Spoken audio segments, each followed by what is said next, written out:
In today's video, I'm going to teach you how to fix Slack notifications.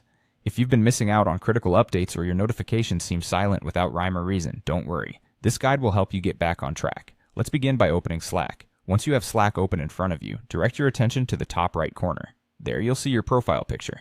Click on it, and a menu will drop down, offering various options. From this menu, you need to choose Preferences. Now, Preferences is like your control center. It's where you can tweak settings to tailor Slack notifications to your liking. Once you're inside Preferences, click on Notifications. This section is going to be where we'll make sure everything is in order.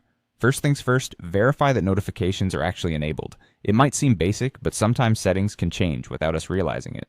After enabling notifications, you will see a few options to tailor your Slack notifications to what suits you best. You can choose to receive notifications for all new messages, just for direct messages, mentions, and keywords. Or you might want to set them to nothing if you prefer to check messages in your own time. Choose the option that best fits your needs and work style. Customizing these settings will help you stay informed about what's most important to you.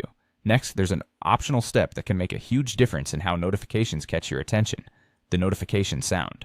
Make sure the correct notification sound is selected, one that you can distinguish easily among other apps or noises around you. A distinct sound ensures you don't miss any crucial updates. Now let's talk about the Do Not Disturb mode. If this feature is turned on, your notifications won't reach you, and that could be why you're missing them. Again, head over to your profile picture. If you notice that Pause Notifications is active, you'll need to select Resume Notifications. This will deactivate Do Not Disturb, allowing notifications to come through uninterrupted. Don't forget, if you look closer, there might be scheduled Do Not Disturb hours set up. Adjusting or completely removing these hours can also keep notifications active outside of your expected downtime. It's all about finding the balance between staying informed and ensuring you aren't overwhelmed.